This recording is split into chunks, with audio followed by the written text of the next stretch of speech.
all the distinguished guests who are here. In less than 3 weeks, voters in states like Ohio, Virginia, and Florida will decide this incredibly important election, which begs the question, what are we doing here?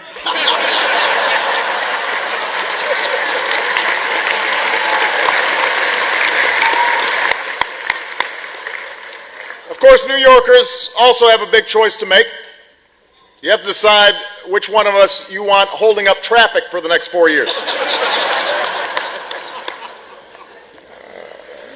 Tonight, I am here with a man whose father was a popular governor and who knows what it's like to run a major northeastern state and who could very well be president someday, and I'm hoping it is Andrew Cuomo.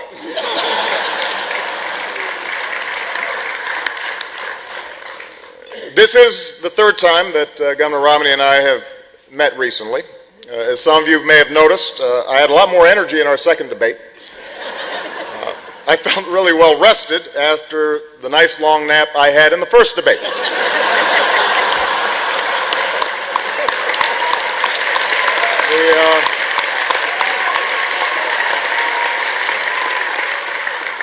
Although it turns out millions of Americans focused in on the second debate who didn't focus in on the first debate, and I happen to be one of them. I particularly want to apologize to Chris Matthews. 4 years ago, I gave him a thrill up his leg. This time around, I gave him a stroke.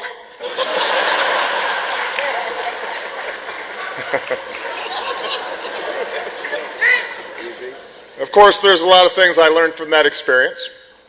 For example, I learned that there are worse things that can happen to you on your anniversary than forgetting to buy a gift. So, take note, gentlemen. Now, win or lose, this is my last political campaign, so I'm trying to drink it all in. Unfortunately, Mayor Bloomberg will only let me have 16 ounces of it.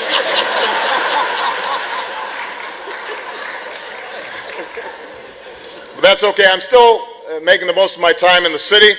Earlier today, I went shopping at some stores in Midtown. I understand Governor Romney went shopping for some stores in Midtown.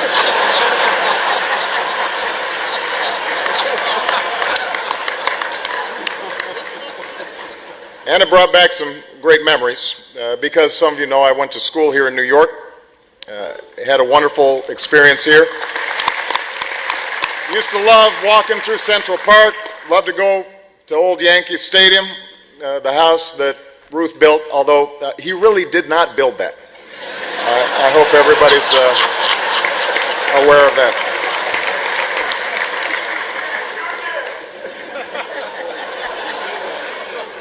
It's been 4 years since I was last at the Al Smith dinner, and I have to admit some things have changed since then. I've heard some people say, Barack, you're not as young as you used to be. Where's that golden smile? Where's that pep in your step?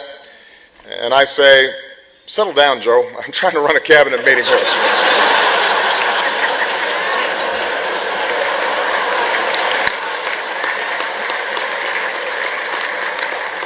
He does smile when he says it, though.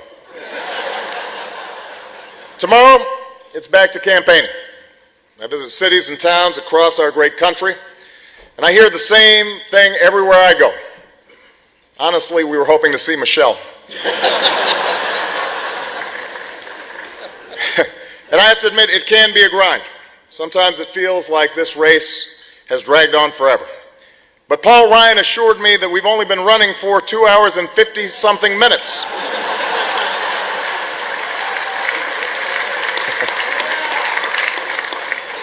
Of course, the economy is on everybody's minds. The unemployment rate is at its lowest level since I took office. I don't have a joke here. I just thought it would be useful to remind everybody that the unemployment rate is at the lowest it's been since I took office. And we're getting to that time when folks are making up their minds.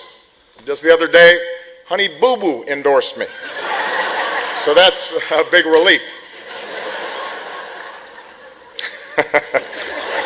Ultimately, though, tonight's not about the disagreements Governor Romney and I may have. It's what we have in common, beginning with our unusual names. Actually, Mitt is his middle name. I wish I could use my middle name.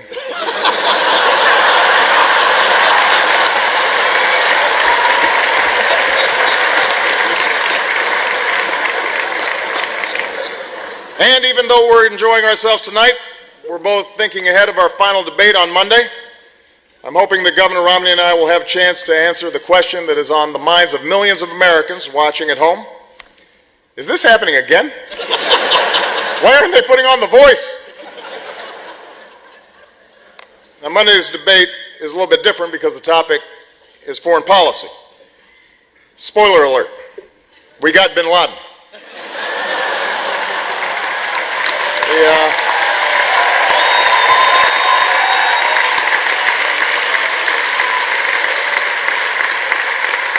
Of course, world affairs are a challenge for every candidate.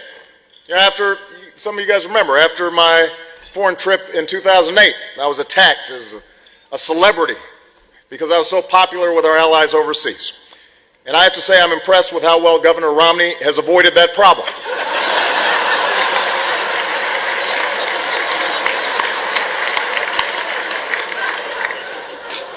Now, just so everyone knows, in our third debate, we won't spend a whole lot of time interrupting each other.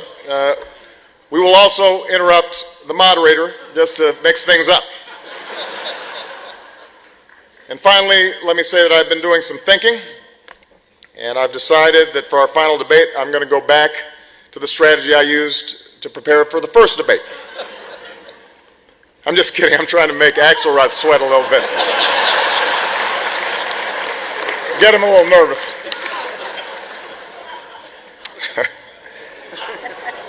In all seriousness, I couldn't be more honored to be here this evening. I'm honored to be with leaders of both the private and public sectors, and particularly the extraordinary work that is done by the Catholic Church. You know, it's written in Scripture.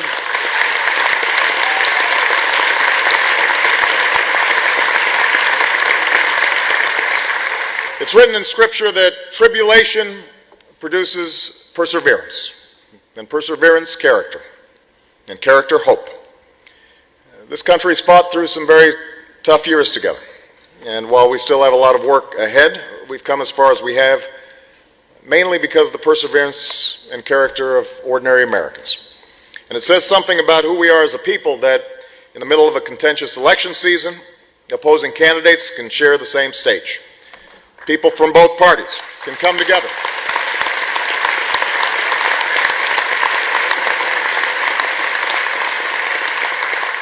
Come together to support a worthy cause. And I particularly want to thank Governor Romney for joining me because I admire him very much as a family man and a loving father. And those are two titles that will always matter more than any political ones. So,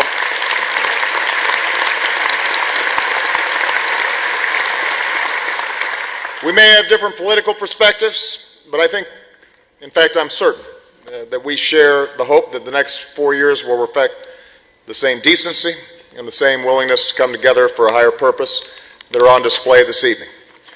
May we all, in the words of Al Smith, do our full duty as citizens. God bless you. God bless your families. And may God bless the United States of America. Thank you very much.